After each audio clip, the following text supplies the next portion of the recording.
ashama arkabune yoo yaa jecha hordoftoota fi daawwattoota sagantaa Awaash Miidiyaa ilmaan Oromoo marti biyya alaatii fi biyya keessa kan jirtan bakkuma jirtan rabbiin nagaa isinitti haa ta'u isin jecha arrabni dursu waan gartee uummata keenya lixaatii warra biyya alaa arraa moggatti isin dhiifnee jirra. Wanni lixa Oromiyaadhaa deemaa jiru maali? Yoo kan jettan taate namoota hedduu tokko ajjeefamanii hedduun sun gartee uummata Amaaraa ta'ee jira. Reeffaatu irratti duraanis gartee jarri rikardii qabanii akkaataatti himatan beeytan yoo gartee namni keenya Oromoodhaa ajjeefame ka kiristaanaa ta'e Amaara Ortodoksiiti sigale yoo ka Islaamaa ta'es gartee waan Amaara ta'eef ajjeefame namni ajjeefame Oromiyaa keessatti kamuu lakkoofsi isaa uummata sabaan Amaaraati. Yeroo cufa akkasitti nu harkaa fudhatan himachuun beeynu kan hin juuf kanaaf jechuudha. Boonyee himachuun beeynu. Jarri amma biyya alaatti gaafa hiriira ba'an dungoo qabataniiti dhumaatii isaaniitti ibsatan. Dungoo qabatanii dhumanii maal uffatu akkasitti maddaamee warri diyaasooraa isin gorsuuf illee miti akkasitti maddaa yeroo tokko keenya gisee cufa alaabaa miti alaabaas qabadhaa wal keessa hedduu namaa dongoos qabatee harkisiisu waan gadda keessa jiru. Farajiitu waan akkanaatti amantiin fakkaata isin tunarra beeku warra biyya alaa jiru kana gaddaas akka gaddaatti ibsa maaliif reeffi dhumaa jiru khalli Oromiyaa isaan tuttutti ittiin daldalachaa jira. Hooggantoonni gartee paartii bilisiginnaa hooggantoonni paartii abinii izeemaadhaa hundi isaanii maal godhaa jiranii namni dhumu nama keenyaa jechaa jiran. Namni dhuma keenya jechaa jiran. Muummee ministeera Abiyyi Ahmad wajjin waltajjii takka irra taa'etti namni keenya kadhumu lixa Oromiyaa keessa nama keenya dhumaa jira guyyuma takkamee ilmi Oromoo tokko lafaa ol ka'ee masaraa paarlaamaa biyyattii keessatti Oromoon dhumaa jirti Oromoo irraa dhumaatiin haa dhaabbattu namni jedhe guyyaa takka paarlaamaan bakka bu'ee Oromoo bakka bu'e Oromoon bakka bu'a jee Oromoo takka nagarre eegaan miidiyaa kanarra hojjechuu jalqabe guyyaa takkaan nama Oromoodhaan namni keenya dhumaa jiraa kajuu eega ilmaan Oromoo kan walloo dubartii lamaanii fi gartee gurbaa tokkichaan alatti tokko nagarre jechuudha. Tokko. Keessattuu hooggantoonni jiddugaleessa Oromiyaa keessaa ba'an hooggantoonni lixa Oromiyaa keessaa ba'an hooggantoonni kibba Oromiyaa keessaa ba'an guyyaa takka gabbaanii waan fantaallee ta'eef shaabaa boosatitti waan ta'eef takkaan dubbatame lixa Oromiyaa keessa waan ta'aa jiruuf takkaan dubbatame boojarri dhiira bu'aa marri waan feetanillee jaa boohanii bar namni 36 du'ee 6 jaanii himatanii halkan sani bararkan lollitii beella fi bilisiginnaa jalqabee yoo yaadatan taate halkan san guyyuma san jechuu boo'ichi sun akka itti dalageechu hin beeytan himachuus hin beeytan Oromoofis hin dhaabbanne rakkoon jirtu guddaan tokko kana jechuu maqaa Oromootiin achi ta'a Oromoof hin dhaabbanne jechuu gonkuuma Oromoof hin dhaabbanne warri kuyyoo xaragamanii guututti karaarraa maqan malee Oromoodhaaf furmaan hin dhufu. Oromoodhaaf furmaan hin dhufu. Reeffi hundi Amaaraatutti himachaa jira. Nama keenya bar Oromoo otoo beeynuuti warra dhume kadrooniitis fidanii irratti daadanii Amaarri hangana dhume jenna nuti guyyaa takka nama 350 diroonii mootummaan bilisiginnaa fittee diroonii fi faana wajjitti dhumanii nama tokko bar hoogganaa mootummaa tokko Oromoo dhumu jira jeeqa dubbatuun arginu bar ajaa'ibee sirriitti ta'u paartiin abiniidhaa arra gartee hooggansa bilisiginnaatiin hojjetti paarlaamaa keessaa biyya wajjin ta'a qajeelfama mootummaa bilisiginnaatiin deemti. Isaan ammoo gartee maqaa paartii morkottootaatiin paarlaamaa keessaanii duula cimaa Oromoo irratti gaggeessan jechuudha. Arra waan isaan fuula miidiyaa isaanii gubbatti barreessaa jiran deemaa laala. Kun injifannoo galmeessa kun ammoo dhumaa jira jechuudha. Miidiyaan isaanii shoora gurguddaa taphachaa jira. Waan takka wanni isaan itti fayyadaman lola TPLF fi bilisiginnaa kan dhaabbate miidiyaa isaanii irraa gadi qabee ture. Amma garagalchan jechuudha. Duula cimaa nurratti as deebisan. Arra maal irratti hojjechaa jiran waa'ee lixa Oromiyaa irratti hojjechaa jiran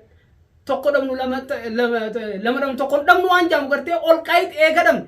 eega TPLF hundaan dhabamsiisuu dadhabne Wallagga fudhachuu hin dadhabnu karoorfatanii jiran duraanii bachaa turan Wallagga lafa Amaaraati yeroo meeqa irra deddeebi'anii dhaadachaa turan TPLF karaa qabsiifnu malee as deebinee waan nuti lixa Oromiyaa godhuu teenyu duraan dhaadachaa turan akkasumatti hojiitti hiikkatan jechuudha namni dura dhaabbatee hin jiru hidhannoon arra gartee isaan ittiin lolaa turan hidhannoo gibira uummata Oromootiin bitamte. Tamara negara sanrat bedu alat itu murid itu kaya tamara karena kuan amma gora jiran duran dubbatani duran lafa khatani jiran video kan ada gay fatara jetet baka dika sadige jira lafa tiate rakkoon jira maal yoo kan jettan taate Itoophiyaa keessatti rakkoon jira Oromoo dhukkubni jira Oromoo yoo Oromoon tummataa ol qabdee Itoophiyaan diigamtee beeka jirre نوملا إثيوبيان جارمون تاتو كيسبتو أورمون إثيوبيتي أنت جنان إثيوبيان حرامو إثيوبيا خجر نتي إثيوبيا حلال قرو داف جراكو قمنا جيجو أرامي خجر نورتو جيجاتو أكا قرتي وريو فيديو بلانو في دم بيتني أمبو قبتشو لساني والله وبالله بلا قدو يسانو تندري فيديو نانغو قبتينا يونيفرسيتي نانو أمارا غيزة براتوني أورمودا فربري فينو يركبي هين كفلن نبر أدوسن كفلن أورمو واقع بلاتو بيتي جاني بر متى نورا قبتني هين كفلن بوفاني دريدات يجيسن دريدات نما خورا ترب دبرتوتا نانو أمارا خا باردار جرو بوفاني لت أورميا خيسا يونيفرسيتي خيسا وراني بلسوما أورمو بوتيان سونيس نورتي كالمويت خفلت شو برا هيرو تكتك والنساء يقول دچين بان ددم لجانيمي بخكا يبوتس دچين تنملك بس حجاب بيب بوتس روم قدام بوس وانسام يقول دچين بان ددم لجاني هو قتك تك خفلت كل برا ميديا رجيت دوملابس تلنا نجينا مالك اوف كبچسيسو وانجرو يجو سبخي يوان تبج ما غربتي خنا دغاي فدا اما بيجا بقته جرن ديرا ነገር ግን ክልሉን ለማፍረስ የግዴታ እጅግ ውስብስብ ሂደቶች አያስፈልጉ በመጀመሪያ አሁን ያሉትን የተለያዩ ማህበራት የወለጋ ማህበር ይሁን የባሌ ማህበር ይሁን የአርሲ ማህበር በመጠቀም ልክ እንደማንኛውም ክልሎች እየተፈጠሩ ባለበት ሂደት ውስጥ የማንነት ጥያቄ ጠይቀው ምርጫ ቦርድ ክልሎቹን ኦሮሚያ ክልልን እያፈረሰ እንዲሄድ ማድረግ ይቻላል። ምስራቅ ወለጋ ክልል ይሆናል፣ ምዕራብ ሸዋ ራሱን ችሎ ክልል ይሆናል፣ ሐረር ክልል ይሆናል። እንደዛ ማድረግ ይቻላል። ያን በማድረግም አንድ ያሉት ሽመልስ የኦሮሚያ ፕሬዚዳንት ሽመልስ ሳይሆኑ 10 አዳዲስ ፕሬዚዳንቶች ልናመጣ እንችላለን። ወለጋ ኦሮሚያ፣ ኢሉባቡር ኦሮሚያ እያልን ኦሮሚያ የሚለውን ልጣፍ የሚፈልጉት ከሆነ እሱን መስጠትም ይቻላል። ይሄኛው አንደኛው መንገድ ነው። አይ በዚህኛው ህገ መንግስቱን በተከተለ ሳይሆን አዲስ ህገ መንግስት አድርገን አዲስ የክልል አወቃቀርም ብሎ ማለት ይቻላል። እንደኔ ማታ 2 ሰዓት ዜና ላይ ክልሉ ፈርሶ ቢሰሙት ሽመልስ ደስ ይለኛል። ጠቅላይ ሚኒስትር አብይ እኔን አይነት አካሄድ ስለማይሄዱ ነው እንጂ 10 ፕሬዚደንት አርጋ 10 ክልል አርጋው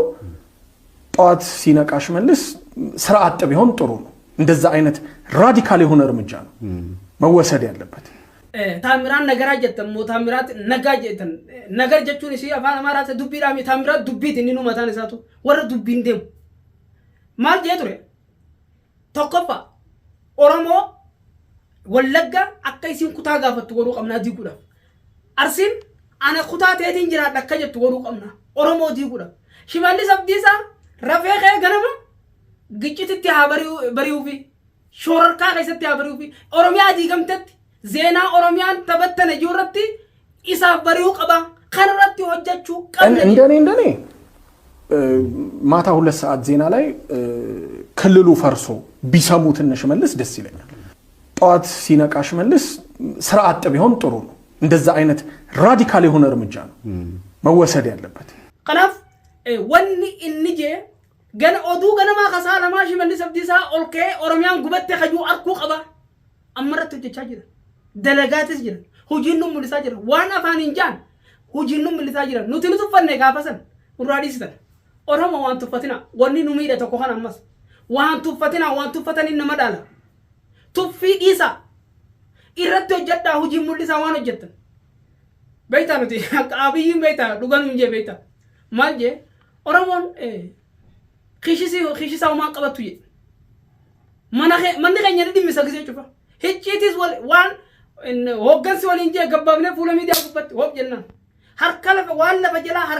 ነው ጀቹ ሚዲያ ከይሳ ወሊና ሰው ሂምበይን ወኸና አበረን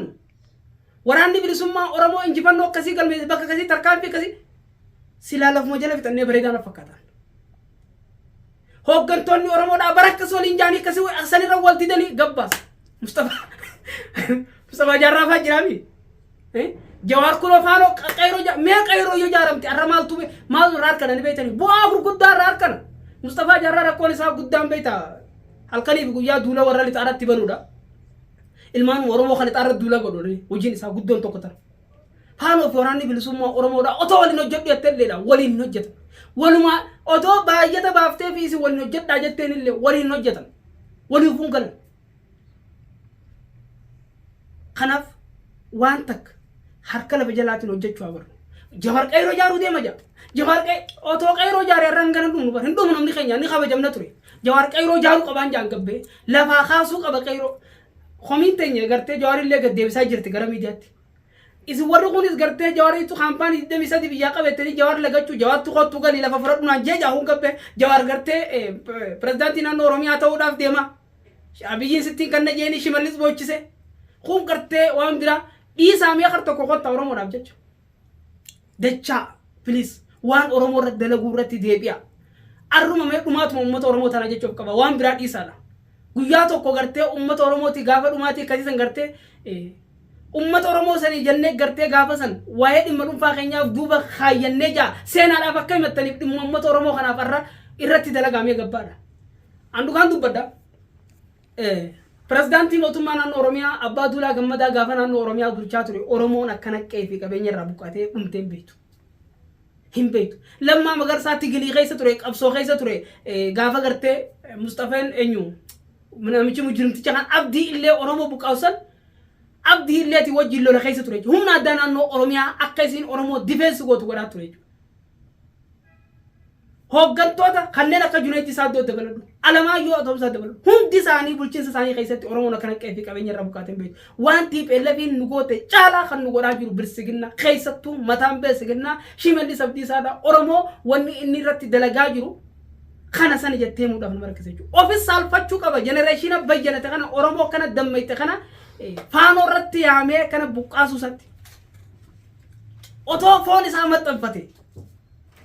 otoo wartee oromoo ofitti qabe oromoon otoo inni qabeenyaan ganfadhe horate irraa hajaan qabdu. Garuu saamichuma kana ajaa'i oromoo jibba namichi. Saamichuma kana ajaa'i oromoo ficcisiisaa jira.